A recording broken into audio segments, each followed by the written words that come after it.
Welcome to focus power. आज की जो अपडेट होने वाली है, बॉर्डर रोड ऑर्गेनाइजेशन की तरफ से वैकेंसीज का नोटिफिकेशन आउट किया गया है। फुल नोटिफिकेशन जारी कर दिया गया है। Advertisement number 01/2025।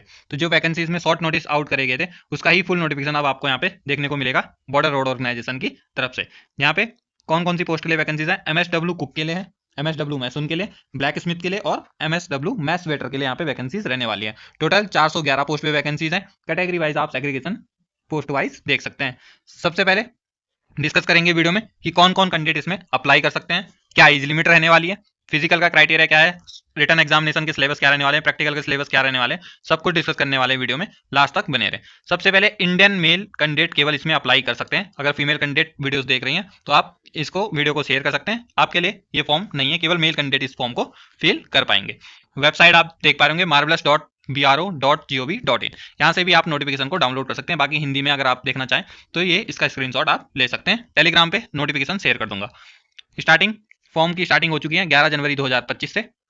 लास्ट डेट है फॉर्म एप्लीकेशन रिसीव की 24 फरवरी 2025। अगर आप इनमें से किसी भी कैंडिडेट किसी भी स्टेट या यूनियन टेरिटरी से बिलोंग करते हैं, जो कि सी वाले सेक्शन में बताया गया है, जिसमें कि नॉर्थ ईस्ट के लगभग सभी स्टेट हैं, इसके अलावा जम्मू कश्मीर, लेह लद्दाख और लाहौल स्पीति और चंबा जैसे हिमाचल प्रदेश के डिस्ट्रिक्ट यहाँ पे आपको देखने को मिलेंगे। और यूनियन टेरिटरी अंडमान और लक्षद्वीप, इनके लिए 11 मार्च 2025 को लास्ट डेट रखी गई है। बाकी अपना जो फॉर्म सेंड करना है आपको डीजी कैंप पुणे में सेंड करना है। उसका कंप्लीट एड्रेस आपको यहाँ ही नोटिफिकेशन में ये आपको देखने को मिल रहा हो। फिर आ जाते हैं एज लिमिट में। 18 से 25 साल एज लिमिट रखी गई है। अगर आप यूआर के कैटेगरी के कैंडिडेट हैं तो आपकी डेट ऑफ बर्थ इन डेट्स के बीच में होनी चाहिए। अगर ओबीसी के लिए तो ये डेट्स हैं 24 फरवरी 1997 से 24 फरवरी 2007। इसी तरीके से SC ST वालों के लिए ये डेट ऑफ बर्थ रखी गई है एज लिमिट में। फॉर्म आप देख पा रहे होंगे border road organisation. Same form की वीडियो, फॉर्म अप्लाई किस तरीके से करना है उसकी वीडियो बना दी गई है। प्रीवियस जो एप्लीकेशन फॉर्म आए थे उसी के बेस में, उसमें केवल आपको नेम ऑफ पोस्ट में चेंजेस करने हैं। जैसे व्हीकल मैकेनिक में था या अदर पोस्ट है, या फिर आपकी कुक की पोस्ट है। व्हीकल मैकेनिक की तो खैर अभी पोस्ट नहीं है, या कुक की पोस्ट है, मैथ्स वेटर की पोस्ट है, वो आपको यहाँ पे फिल करना है और उसका सीरियल नंबर फिल करना है। बाकी कंप्लीट फॉर्म आपका सिमिलर ही रहने वाला है। उसका वीडियो का लिंक भी आपको, फॉर्म अप्लाई का लिंक भी आपको शेयर कर दूंगा, या फिर कमेंट में आप चेक कर सकते हैं, कमेंट में आपको देखने को मिल जाएगा। अब आ जाते हैं इंपॉर्टेंट सारी डिटेल्स पे जो कि आपको पता होनी चाहिए फॉर्म अप्लाई करने से पहले।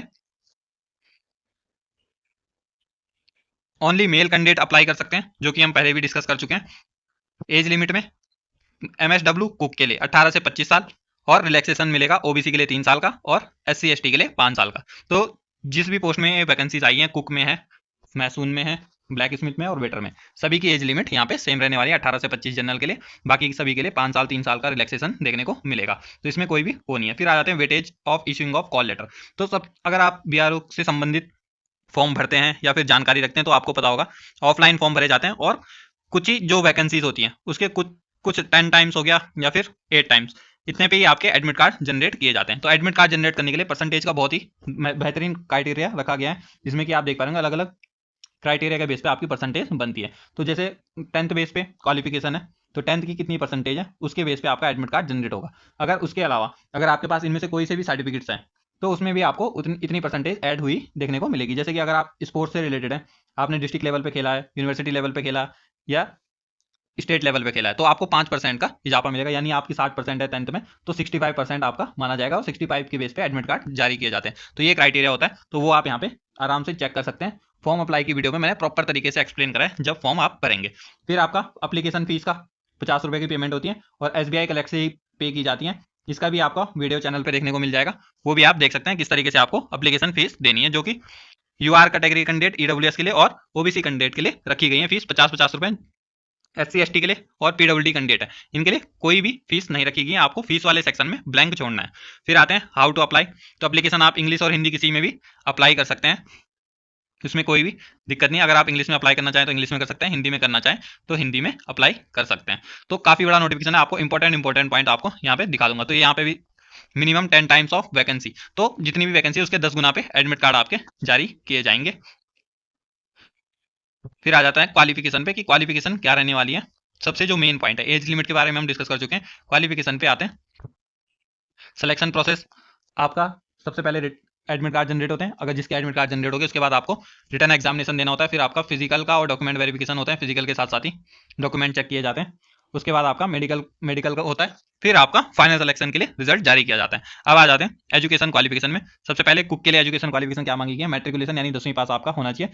Should qualify in proficiency test in the trade to be conduct by border road organisation, यानी कि ट्रेड टेस्ट कराया जाएगा आपका कुक पोस्ट के लिए, तो वो आपको क्वालिफाई होना है। फिर है शुड क्वालिफाई फिजिकल टेस्ट पर बॉर्डर रोड ऑर्गेनाइजेशन, तो फिजिकल टेस्ट भी क्वालिफाई आपको करना होता है और मेडिकल स्टैंडर्ड पे भी क्वालिफाई करना होता है। तो ये आपकी क्वालिफिकेशन है। इसके अलावा MSW पे जाते हैं मैसून ट्रेड में, इसमें भी 10th है। 10th के साथ आपके पास सर्टिफिकेट होना चाहिए बिल्डिंग कंस्ट्रक्शन का, ब्रिक्स एंड मैसून का ITI होनी चाहिए। इसमें इंडस्ट्रियल ट्रेड सर्टिफिकेट आपके पास होना चाहिए NCVT का, तो आप इसमें अप्लाई कर सकते हैं। अगर आपके पास ये नहीं है तो फिर passed certificate class 2 for mason as laid down in defence services regulation, तो डिफेंस सर्विसेज रेगुलेशन के अकॉर्डिंग आपके क्लास 2 का सर्टिफिकेट होना चाहिए मैसून का। बाकी सारे क्राइटेरिया वही है कि आपको जो प्रोफिशिएंसी टेस्ट है, फिजिकल का हो गया, मेडिकल का हो गया, इन सभी में आपको पास होना जरूरी है। ब्लैक स्मिथ में 10th है। 10th के साथ आपकी ITI मांगी गई है ब्लैक स्मिथ ट्रेड से, या फिर फोर्ज टेक्नोलॉजी या हीट ट्रांसफर टेक्नोलॉजी। इसके अलावा सीट मेटल वर्कर में, इनमें से किसी में भी आपके पास अगर ITI का सर्टिफिकेट है तो आप अप्लाई कर सकते हैं ब्लैक स्मिथ पोस्ट के लिए। अगर ITI नहीं है आपके पास तो आपके पास डिफेंस सर्विस रेगुलेशन में क्लास 2 का कोर्स होना चाहिए ब्लैक स्मिथ में, तब भी आप अप्लाई कर सकते हैं। वेटर के लिए नॉर्मली आपका 10th क्वालिफिकेशन वाले वेटर्स के लिए अप्लाई कर सकते हैं। बाकी फिजिकल मेडिकल जो भी प्रोफिशिएंसी टेस्ट है यानी प्रैक्टिकल टेस्ट है वो आपको पास करना होगा। बाकी डिटेल में आप सिलेबस देखना चाहें कि किस किस टॉपिक से आपके क्वेश्चंस पूछे जाएंगे तो वो आप यहाँ पे देख सकते हैं। सिलेबस फॉर रिटन एग्जामिनेशन 24 नंबर का, यहाँ पे सीरियल नंबर 24 में आपको सभी पोस्ट वाइज आपको देखने को मिल जाएंगे। MSW कुक हो गया, MSW मैसन्स हो गया, मैसन्स में जैसे ब्रिक्स हो गया, पियर्स हो गया, different type of floors, pointing और बेसिक जनरल नॉलेज के भी आपको क्वेश्चन देखने को मिलेंगे। फिर है ब्लैक स्मिथ का सिलेबस और इसके बाद वेटर्स का सिलेबस आपको यहाँ पे देखने को मिलेगा। फिर प्रैक्टिकल में भी सेम चीज़ है कि प्रैक्टिकल में क्या क्या काम करवाएंगे आपसे या किस किस बेस पे आपका प्रैक्टिकल रहेगा, उसका सिलेबस भी आप स्क्रीन पे देख पा रहे होंगे। पे स्केल क्या रहने वाला है? कुक के लिए लेवल 1 का पे स्केल है, मैसून के लिए लेवल 1 का पे स्केल है, ब्लैक स्मिथ के लिए भी लेवल 1 है और MSW वेटर के लिए भी लेवल 1 है। यानी सभी की सैलरी 5200 से लेके 20,200 जो आपका ये बेसिक रहता है, बाद में ऐड ऑन होके अच्छी खासी सैलरी आपकी देखने को मिल जाती है। तो लेवल 1 की यहाँ पे सैलरी आपकी रहने वाली है। फिजिकल का क्या रहता है क्राइटेरिया? फिजिकल में 1600 मीटर की रेस रहती है, 10 मिनट में आपको कंप्लीट करनी होती है, जो कि आराम से सभी की कंप्लीट हो जाती है। फिर हाइट चेस्ट का आप कैटेगरी वाइज देख पाएंगे वेस्टर्न हिमालयन रीजन के लिए इसमें कौन कौन से स्टेट आ रहे हैं। तो इसमें मिनिमम हाइट इन सेंटीमीटर 158 आ जाता है, चेस्ट 75, चेस्ट में हर किसी के लिए 5 सेंटीमीटर का एक्सपेंशन होगा। फिर मिनिमम वेट में 47.5, ये सबसे कम वेट है, इसके ऊपर ही वेट मांगा जाता है। बाकी ईस्ट वेस्टर्न रीजन में जो भी स्टेट आते हैं, स्टेट आप यहाँ पे देख सकते हैं, हाइट्स यहाँ पे आप सेंटीमीटर में आपको बतानी है। तो इसी तरीके से आप central region, eastern plain, western plain, southern region जो भी आपको देखने को मिल जाएंगे स्टेट, जैसे साउथर्न रीजन है आंध्र प्रदेश, कर्नाटका, तमिलनाडु, तेलंगाना, केरला, गोवा एंड पौंडीचेरी, तो इनके लिए हाइट कितनी है? 157 centimetre, chest 75 minimum, expansion 5 centimetre का, मिनिमम वेट 50 किलो का आपका होना चाहिए। इसी तरीके से आप हर स्टेट का देख सकते हैं कि आपका स्टेट कौन से उसमें रीजन में आ रहा है और आपको किस हाइट की रिक्वायरमेंट रहने वाली है। तो सबसे ज़्यादा जो हाइट की रिक्वायरमेंट है वो वेस्टर्न प्लेन रीजन को रहेगी, 162.5 की यहाँ पे क्राइटेरिया रखा गया है। फिर मेडिकल स्टैंडर्ड में भी आप फॉर्म अप्लाई जब करेंगे तो एक बार नोटिफिकेशन को जरूर रीड कर दें कि ताकि आप जो भी आपका मेडिकल और फिजिकल का क्राइटेरिया मांगा जा रहा है उससे आप फिल करते हैं या नहीं करते हैं। तो ये था नोटिफिकेशन BRO की तरफ से जो जारी किया गया था, फुल नोटिफिकेशन, डिटेल नोटिफिकेशन। जब भी आप फॉर्म अप्लाई करें एक बार नोटिफिकेशन को अपनी तरफ से जरूर रीड कर लें, क्योंकि वीडियो में कुछ चीज़ें मिस हो जाती हैं, जैसे मेडिकल का रिक्वायरमेंट हो गया, उस तरीके की कुछ भी चीज़ें मिस हो सकती है। तो अप्लाई करने से पहले एक बार नोटिफिकेशन को जरूर रीड करें। बाकी ग्रुप बना हुआ है, डिस्क्रिप्शन में आपको लिंक मिल जाएगा BRO व्हीकल मैकेनिक के नाम से, उस ग्रुप को आप ज्वाइन करें। बाकी कोई भी डाउट रहता है तो वहाँ पे आपको आंसर दे दिया जाएगा, कुछ भी दिक्कत होती है तो वहाँ पे आपका डाउट क्लियर कर दिया जाएगा। तो ये थी आज की अपडेट BRO की वैकेंसीज के रिगार्डिंग। इसी तरह की अपडेट के लिए चैनल के साथ जुड़े रहें। आज के लिए इतना ही, धन्यवाद, जय हिंद।